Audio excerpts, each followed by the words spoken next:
할렐루야. 하루의 모든 일과를 마치고 하나님 앞에 예배하는 여러분들을 축복합니다. 기도하겠습니다.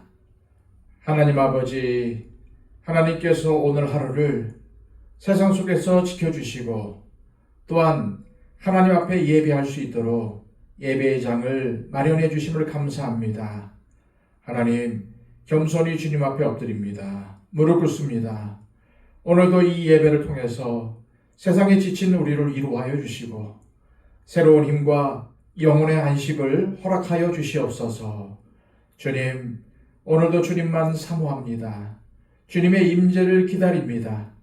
주님, 이 예배 가운데 엎드린 우리 모두에게 임하셔서 우리를 붙잡아 주시고 세상의 절망과 어려운 가운데서 일어나게 하여 주시옵소서. 오늘 예배의 시종을 온전히 주님께 맡겨드리며 예수 그리스도의 이름으로 기도하옵나이다.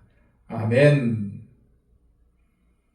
다 함께 찬송가 446장 찬양 드립니다.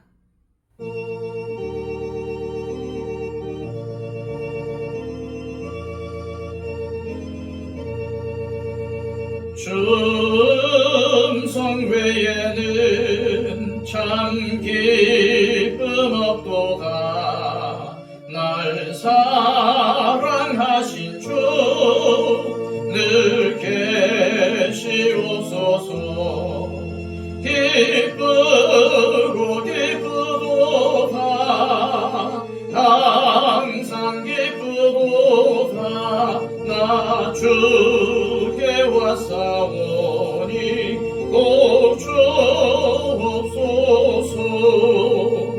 나 주께 왔으니 꼭 주시옵소서. 주 함께 계시면 큰 시험이기네. 기쁘고 기쁘도다. 항상 기쁘도다. 나 주께 왔사오니 꼭 주옵소서. 주 떠나가시면 내 생명 헛되네. 기쁘다 슬플 때 늘 계시옵소서. 기쁘고 기쁘도다. 항상 기쁘도다. 나 주께 왔사오니 꼭 주옵소서. 그 귀한 언약을 이루어 주시고 주 명령 따를 때 늘 계시옵소서. 기쁘고 기쁘도다. 항상 기쁘도다. 나 주께 왔사오니 꼭 주옵소서.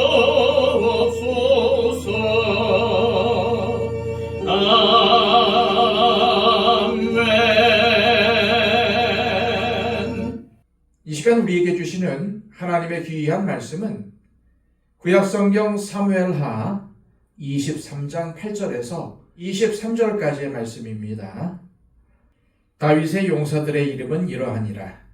다그몬 사람 요셉 바세벳이라고도 하고 에센 사람 아디노라고도 하는 자는 군 지휘관의 두목이라.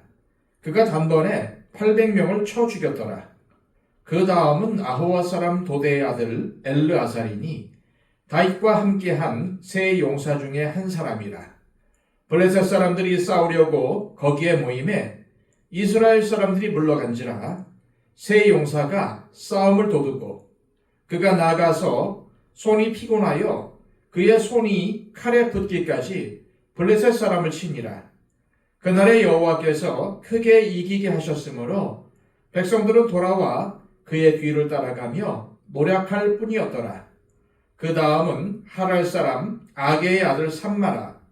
블레셋 사람들이 사기가 올라 거기 녹두나무가 가득한 한쪽 밭에 모임에 백성들은 블레셋 사람들 앞에서 도망하되 그는 그 밭 가운데에 서서 막아 블레셋 사람들을 친지라. 여호와께서 큰 구원을 이루시니라. 또 30두목 중 3사람이 곡식 뺄 때에 아둘람굴에 내려가 다윗에게 나아갔는데 때에 블레셋 사람의 한 무리가 르바임 골짜기에 진쳤더라. 그때 다윗은 산성에 있고 그때에 블레셋 사람의 요새는 베들레헴에 있는지라. 다윗이 소원하여 이르되 베들레헴 성문 곁 우물물을 누가 내게 마시게 할까 하매 세 용사가 블레셋 사람의 진영을 돌파하고 지나가서 베들레헴 성문 곁 우물물을 길어 가지고 다윗에게로 왔으나 다윗이 마시기를 기뻐하지 아니하고 그 물을 여호와께 부어드리며 이르되 여호와여 내가 나를 위하여 결단코 이런 일을 하지 아니하리이다. 이는 목숨을 걸고 갔던 사람들의 피가 아니니까 하고 마시기를 즐겨하지 아니하니라.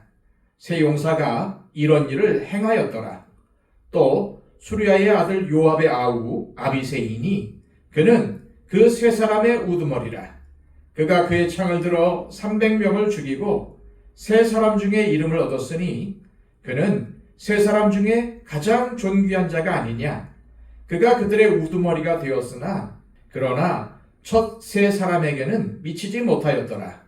또 갑셀 용사의 손자 여호야다의 아들 분하야이니 그는 용맹스러운 일을 행한 자라. 일찍이 모압 아리엘의 아들 둘을 죽였고 또 눈이 올 때에 구덩이에 내려가서 사자 한 마리를 쳐 죽였으며 또 장대한 애굽 사람을 죽였는데 그의 손에 창이 있어도 그가 막대기를 가지고 내려가 그 애굽 사람의 손에서 창을 빼앗아 그 창으로 그를 죽였더라. 여호야다의 아들 분하야가 이런 일을 행하였으므로 3 용사 중에 이름을 얻고 30명보다 존귀하나 그러나 3사람에게는 미치지 못하였더라. 다윗이 그를 세워 시위대 대장을 삼았더라. 아멘. 오늘 본문에는 다윗을 위해 전쟁터에서 용맹스럽게 목숨을 바쳐 싸운 용사들의 명단이 나옵니다. 우리가 끝까지 읽지는 않았지만은 제일 마지막 절인 39절에 보면은 총수가 37명이라고 나옵니다. 하지만 세어보면 사실은 36명입니다. 역대상 11장에도 다윗에게 충성을 다한 용사들의 명단이 나오는데 역대상 11장에 나오는 용사들의 숫자는 모두 46명으로 오늘 본문의 명단과는 차이점이 있습니다. 그런데 오늘 본문에 나오는 명단과 역대상 11장에 나오는 명단 사이에 가장 큰 차이점은 그 명단이 나오는 문맥에 있습니다. 다시 말해 앞뒤에 무슨 일이 있었는가가 다릅니다. 역대상 11장에는 다윗이 온 이스라엘의 왕이 된 다음에 용사들의 명단이 나옵니다. 다윗이 온 이스라엘의 왕으로 다스리기 시작할 때 그 명단을 작성한 것입니다. 또한 역대상 11장에 기록된 다윗의 용사 46명은 많은 용사 중에서 일부만 적은 겁니다. 그러기에 다음 장인 역대상 12장에는 다윗을 도운 용사들의 이름이 추가적으로 나올 뿐만 아니라 그 용사들을 도운 병사들의 숫자까지도 지파별로 몇 명인지를 기록하고 있습니다. 반면 오늘 본문인 사무엘하 23장에 기록된 용사들의 명단은 다윗의 마지막 말 다음에 나옵니다. 그러므로 이것은 사무엘하의 결론으로 주어진 것임을 알 수가 있습니다. 어떤 유대인 주석가는 역대상 11장에 나오는 용사의 명단과 사무엘하 23장에 나오는 명단이 다른 이유를 이러한 식으로 설명을 했습니다. 역대상에 기록된 다윗의 용사들은 다윗이 왕이 되는 즉위식에 참석해서 충성을 맹세한 인물들이라는 것입니다. 반면에 사무엘하 23장에 나오는 용사들은 끝까지 다윗에게 변함없이 충성한 사람들, 즉 어떠한 어려움이 있어도 다윗을 떠나지 않고 다윗의 뜻을 거역하지 않았던 진짜 충신들이었다고 설명을 합니다. 그래서 사무엘하 23장보다 역대상 11장에 나오는 수가 더 많다는 것입니다. 만약 이 유대인 주석가의 해석이 맞는다면 사무엘하 23장에 기록된 용사들은 단순히 용맹하고 싸움을 잘하는 장수들이 아니라 다윗에게 끝까지 충성을 다한 충신들이었던 것입니다. 사무엘하 23장엔 그런 사람들이 37명이 있었다고 하는데 실제적으로는 36명이 나옵니다.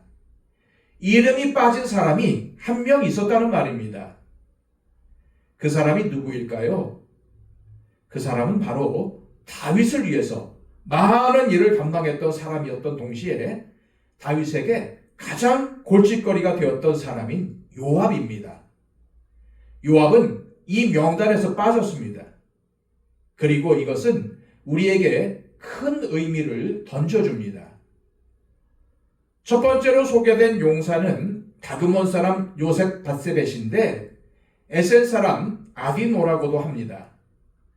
역대상 11장 11절엔 학몬 사람의 아들 야소부암이라는 사람이 나오는데 사무엘하 23장에 요셉 바세벳과 역대상 11장에 야소부암은 같은 사람이라고 학자들은 보고 있습니다. 요셉 바세벳은 역대상 12장에 따르면은 다윗이 블레셋에 망명해서 시글락에 머무를 때 다윗의 부하가 되었다고 되어 있습니다. 그는 해마다 첫째 달에 24,000명을 이끌고 나가서 전쟁을 했습니다. 사무엘하 23장에 의하면은 그는 군 지휘관 중에서도 두목이었습니다. 이 사람이 군 지휘관의 두목이라는 말은 가장 용맹한 세 사람 중에서 우두머리였다는 겁니다. 사무엘하 23장엔 세 용사 또는 세 사람이라는 말이 계속 나오는데 성경을 읽어보면은 세 사람이라고 되어 있어도 사실은 세 명이 아닙니다. 앞에도 세 사람이라고 나오고 뒤에도 세 사람 또는 세 용사라고 나옵니다. 그리고 이 세 사람의 우두머리로 나오는 사람이 두 명입니다. 요셉 바세벳이 그렇고 뒤에 보면은 요압의 아우 아비새도 세 사람의 우두머리였다고 나옵니다. 그렇다면은 누가 우두머리라는 말일까요? 이는 최고 레벨의 용사 3명이 있었고 그 다음 레벨 3명이 있었다는 말입니다. 그리고 최고 레벨의 3명의 용사 중에 가장 뛰어난 우두머리가 바로 요셉 바세벳이었습니다. 그런데 요셉 바세벳이라는 사람은 사무엘 하에서 처음 나오는 이름입니다. 최고의 용사인데도 불구하고 전혀 언급되지 않고 있다가 여기 잠깐 나오고 역대상에 잠깐 나옵니다. 하지만 요압과 같은 사람은 여기에 끼지도 못하는데도 계속 나왔습니다. 이것이 무엇을 의미하는 것일까요? 이는 사람들이 자기를 얼마나 인정해주고 자기가 사람들 앞에 얼마나 잘 보이느냐가 중요한 게 아니라는 겁니다. 하나님의 눈은 정확하게 우리의 마음을 꿰뚫어 보십니다. 요압이 이스라엘에는 잘 알려졌고 다른 민족들에게도 잘 알려졌을지는 몰라도 하나님은 요셉 바세벳과 같은 묵묵히 자기의 자리에서 최선을 다하는 사람을 최고 중에 최고로 여기셨다는 겁니다. 최고 레벨에 속하는 세 사람 중 두 번째는 아우와 사람 도대의 아들 엘르아살이었습니다. 이 사람은 블레셋과의 전투에서 큰 공을 세운 사람입니다. 오늘 본문을 보면은 세 용사가 싸움을 도두었다고 되어 있는데 이것은 상대방 군대를 향해서 조롱하고 도발하는 역할을 말하는 것입니다. 사울이 이스라엘을 통치했던 시절 블레셋에서 거인 장수 골리앗이 나와서 싸움을 도두고 있었습니다. 이스라엘 군대 앞에서 이스라엘을 저주하고 그 군대를 저주하고 하나님을 저주하는 역할을 골리앗이 했던 겁니다. 하지만 아무도 골리앗에 맞서지 못했습니다. 골리앗이 워낙 거대하고 용맹한 장수였기 때문입니다. 그런데 오늘 본문에선 최고 레벨의 세 용사가 블레셋을 상대로 싸움을 도두는 일을 했다는 겁니다. 오늘 말씀엔 블레셋 사람들이 싸우려고 진을 갖추자 이스라엘 백성들이 물러갔다고 합니다. 이는 이스라엘 백성들이 두려움에 사로잡혀 후퇴했다는 말입니다. 그런데 이스라엘 백성들이 무서워서 후퇴했을 때 엘르아살이 일어나서 블레셋과 맞섭니다. 그런데 오늘 본문엔 그가 나가서 손이 피곤하여 그의 손이 칼에 붙기까지 블레셋 사람을 치니라 라고 전하고 있는데, 이는 칼을 든 손이 더 이상 움직이지 못할 정도가 될 때까지 싸워서 이겼다는 말입니다. 그리고 오늘 본문은 하나님이 그를 통해서 큰 승리를 거두게 하셨다고 밝히고 있습니다. 최고 레벨에 속한 세 번째 용사는 삼마라는 사람입니다. 삼마에 대한 설명 역시 블레셋과의 전투를 배경으로 합니다.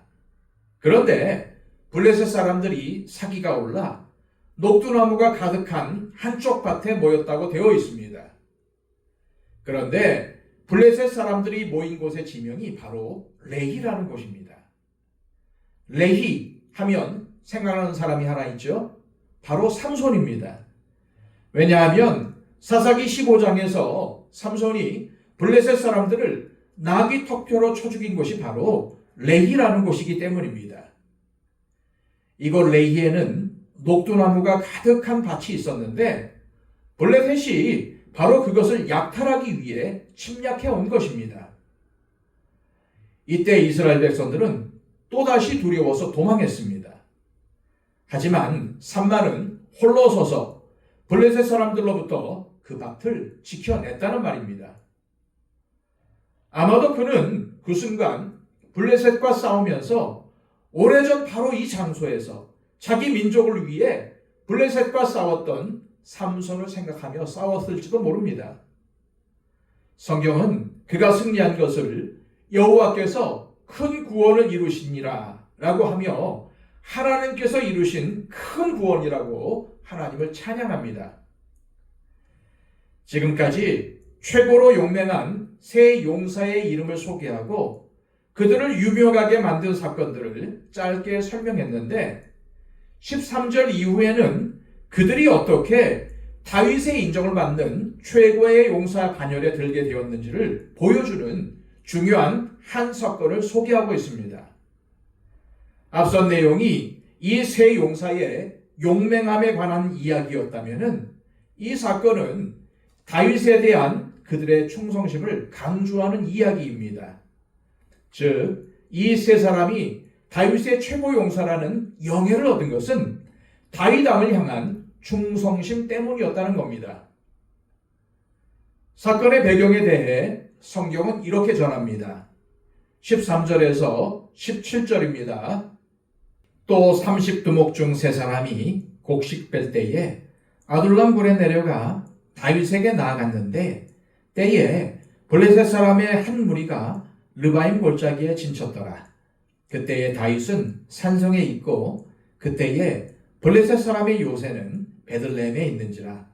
다윗이 소원하여 이르되 베들레헴 성문 곁 우물물을 누가 내게 마시게 할까 하매 세 용사가 블레셋 사람의 진영을 돌파하고 지나가서 베들레헴 성문 곁 우물물을 길어 가지고 다윗에게로 왔으나 다윗이 마시기를 기뻐하지 아니하고 그 물을 여호와께 부어드리며 이르되 여호와여 내가 나를 위하여 결단코 이런 일을 하지 아니하리이다.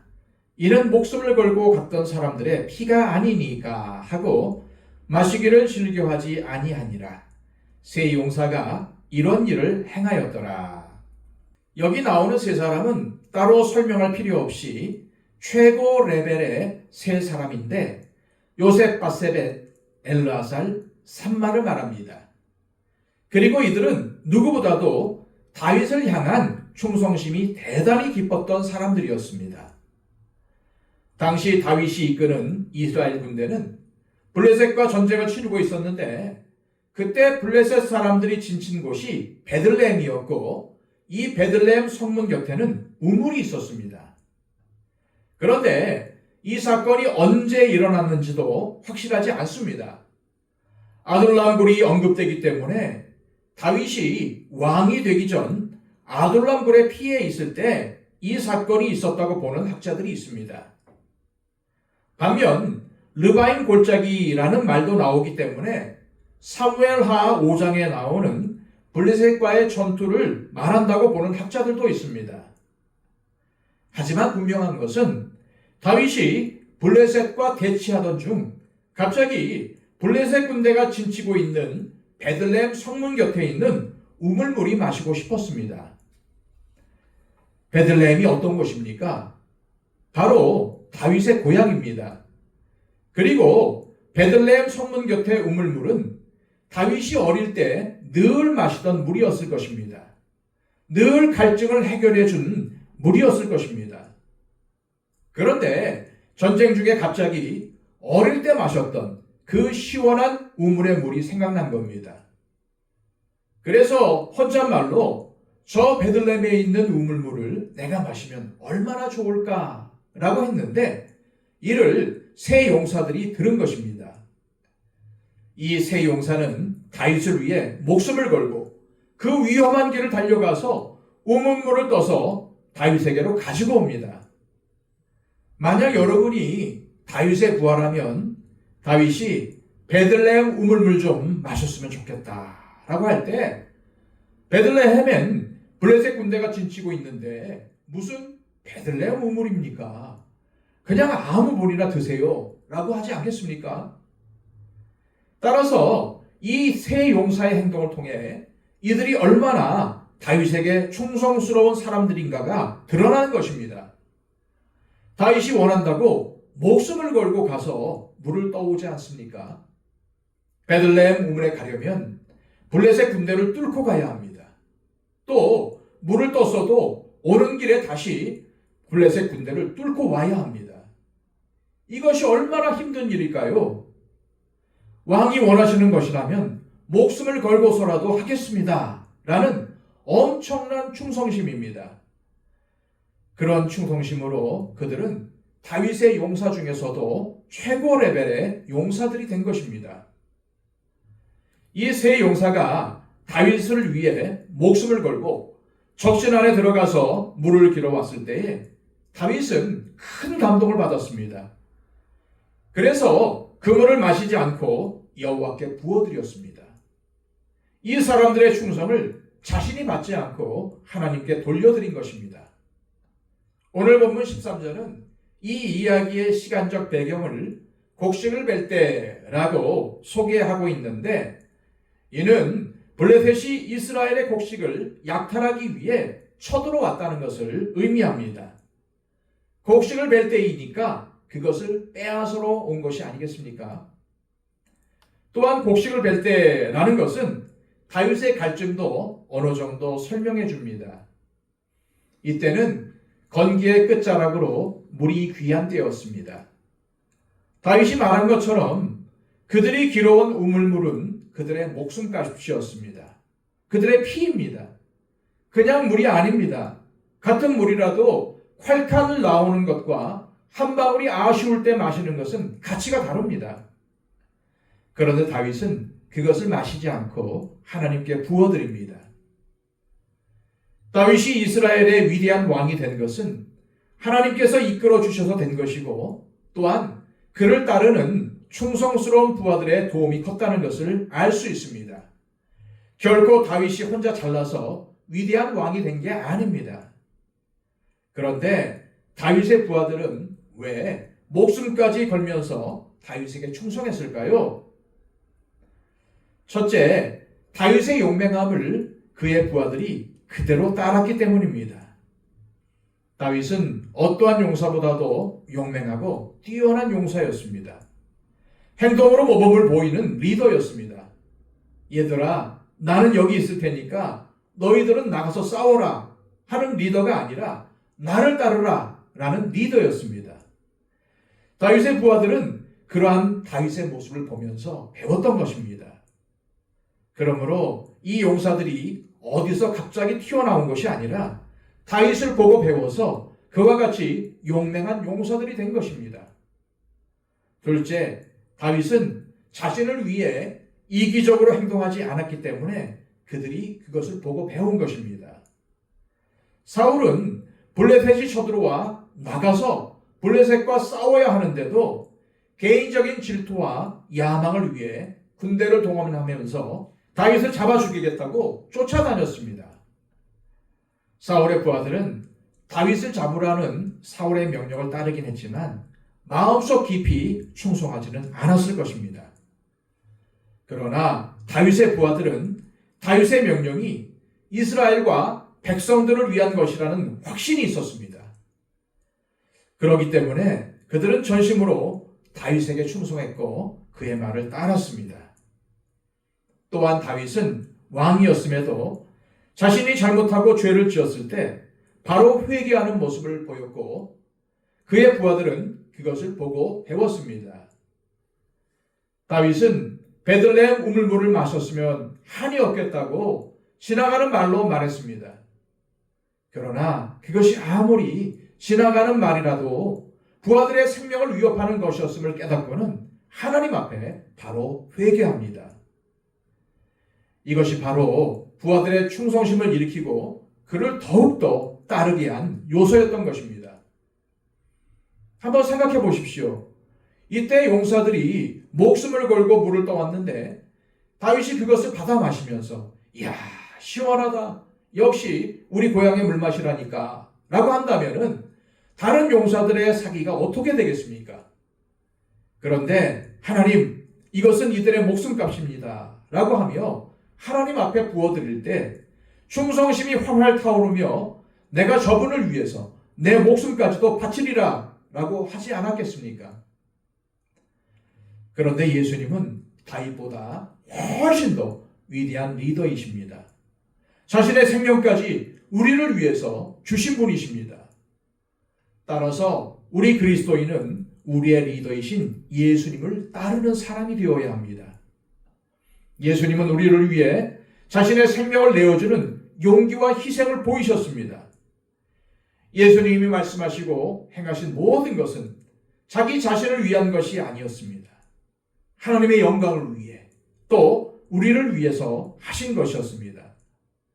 그래서 우리가 예수님을 제대로 알면 나도 예수님을 위해 목숨을 바쳐 충성하겠다 하는 결단을 하게 되는 것입니다.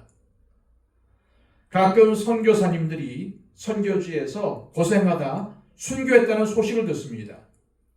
특히 이슬람 국가에서 처형을 당하거나 테러범에게 죽임을 당했다는 소식을 들으면 슬프고 낙심이 됩니다. 그리고 어떨 때는 왜 하나님은 저분들을 지켜주시지 않으셨나? 이것은 정말 억울한 죽음이 아닌가 하는 의문도 듭니다. 그러나 실제로 순교하신 분들은 그렇게 생각하지 않습니다. 주님을 향한 충성심 때문에 얼마든지 목숨을 바칠 수 있었다는 것입니다.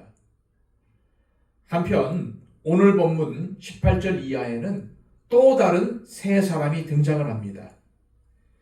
이것만 보아도 요셉 바세벳, 엘르아살, 삼마로 구성된 첫 번째 세 사람과 구별되는 두 번째 세 사람이 있었다는 것을 알 수 있습니다. 그런데 그들의 우두머리가 바로 요압의 동생 아비새였습니다. 이처럼 수리아의 아들 아비새는 두 번째 세 용사의 우두머리였는데 그를 자꾸 요압의 동생이라고 강조하는 이유는 여기에 요압이 들어가 있지 않다는 것을 보여주기 위함입니다. 어떤 학자들은 요압이 너무 잘 알려져 있기에 굳이 그의 이름을 넣지 않았다고 말하지만은 그것보다는 그가 지나치게 다윗의 일을 간섭하고 개입하면서 아브넬, 아마사, 특히 압살롬 같은 사람들을 죽임으로 다윗에게 불충했기 때문이라는 것입니다. 그러니까 여기에 등장하는 다윗의 용사들은 단순히 싸움만 잘하는 군인들이 아니라 다윗에게 충성을 바친 충신들이었다는 말입니다.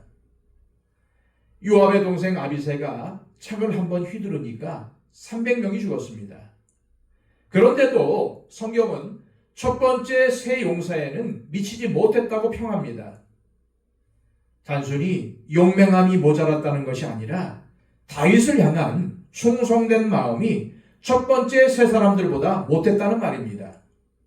두 번째 그룹의 세 용사 중 두 번째는 여호야다의 아들 브나야입니다.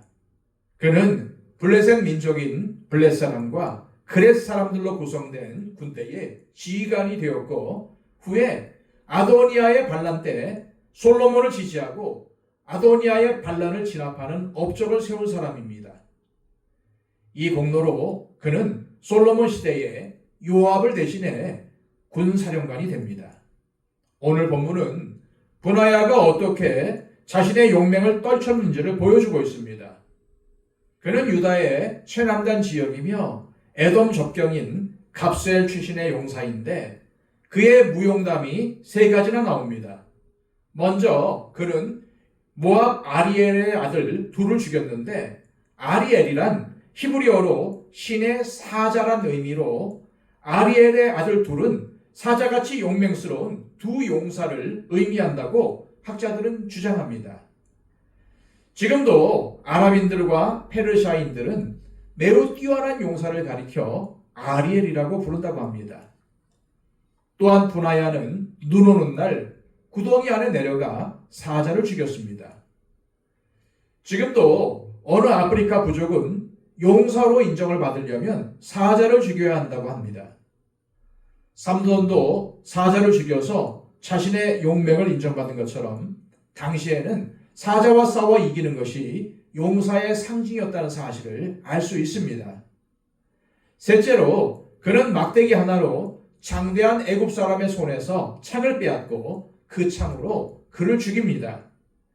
그런데 이 애굽 사람은 역대기에 의하면 키가 5규빗, 오늘날로 환산하면 2m 20 내지 2m 30 정도 되는 거인이었습니다. 지금 NBA 농구 선수 중 최장신 정도 되는 키입니다. 다윗도 골리앗을 죽일 때 그의 칼로 그의 목을 베었습니다. 그러니까 이런 묘사는 브나야가 다윗처럼 용맹한 장수였다는 것을 강조하는 것입니다. 브나야는 다윗이 시위대 대장을 삼을 정도로 용맹했지만은 앞에 세 사람에게는 미치지 못했습니다. 다윗을 향한 충성심에서 그랬다는 것입니다. 첫 번째 세 사람과 두 번째 세 사람을 구분하는 것은 용맹함보다는 충성심이었습니다. 첫 번째 세 사람이건 두 번째 세 사람이건 이 6명은 모두가 대단한 사람들입니다. 그런데 두 번째 그룹의 세 사람 중 두 사람만 언급되고 세 번째 사람은 나오지 않습니다. 따라서 이 세 번째 사람은 다윗을 배신한 사람이었을 가능성이 큰데 그게 바로 요압이라는 데에 학자들 대부분이 동의합니다. 그래서 요압은 이 37명의 용사 명단에 들어가지 못합니다. 아비새나 브나야는 용맹했고 공도 많이 세웠습니다. 그러나 이들이 사실은 무모하게 행동할 때도 많았습니다. 사자가 구덩이에 빠졌는데 왜 일부러 거기 들어가서 싸웁니까? 참 무모한 일입니다. 거인과 막대기로 싸운 것도 공을 세웠지만은 무모한 일입니다. 그런데도 오늘 본문은 왜 이런 사람들의 이야기를 나열하고 있습니까? 이렇게 거칠고 제어가 안 되고 막 나갈 수 있었던 사람들이 다윗을 만나 용맹한 장수로 변화되었다는 것을 보여주는 것입니다. 훌륭한 리더를 만남으로 변화가 되었다는 겁니다. 예수님의 제자들도 형편없는 사람들이었고 그냥 놓아두면 어떻게 될지도 알 수 없는 인생들이었는데 예수님을 만나서 변화되어 사도가 되고 땅끝까지 복음을 전하다가 순교하는 놀라운 사람들로 변화되었다는 것을 보여주려고 이들이 성경에 등장하는 것입니다. 이것은 우리도 마찬가지입니다. 우리도 이 땅에서 누구를 만나느냐, 어떠한 리더를 만나느냐에 따라 인생이 바뀔 수 있습니다. 그런데 가장 최고의 리더가 누구입니까? 바로 예수님이십니다. 참된 리더, 최고의 리더이신 예수님을 따르며 예수님의 가르침을 받으며 성장하는 사람은 반드시 값지고 귀한 인생을 살게 됩니다. 그러나 예수님을 따른다고 하면서도 요압처럼 자기가 주인 노릇하고 자기가 마치 왕인 것처럼 자기 마음대로 행동하고 자기가 원하는 대로 살면은 오늘 본문에서 요압의 이름이 빠진 것처럼 주님께 인정받지 못하는 인생이 되고 만다는 것입니다. 어느 용사보다 요압이 제일 용맹했습니다. 그리고 제일 높은 위치에 있는 사람이었습니다. 하지만 오늘 본문의 명단에는 나오지 않습니다. 하나님께서 성경이 그를 인정하지 않는다는 것입니다. 여러분은 세상의 인정을 받고 싶습니까? 아니면 하나님의 인정을 받고 싶습니까? 물론 둘 다 받으면 좋겠지만은 하나님의 인정은 반드시 받아야 합니다. 저와 여러분 모두 하나님의 인정을 받는, 하나님의 마음에 맞는 사람으로 살아가시기를 주님의 이름으로 축복합니다. 기도하겠습니다. 아버지 하나님, 오늘 말씀을 통해서 우리에게 귀한 장면을 보여주심을 감사합니다. 다윗의 용사 37명, 하지만 사실은 36명이었습니다. 그 중에 빠진 이름이 있었습니다. 하나님, 사람의 눈에는 최고로 보이고 훌륭한 사람처럼 보이지만은, 그러나 중요한 것은 하나님의 눈에 어떻게 비춰지느냐가 가장 중요하다는 사실을 알게 하여 주시옵소서. 그리하여 사람의 인정을 받는 것도 중요하지만 무엇보다도 하나님의 인정을 받는 우리 더 처치의 모든 성도들이 되게 하여 주시옵소서. 예수 그리스도의 이름으로 기도하옵나이다. 아멘.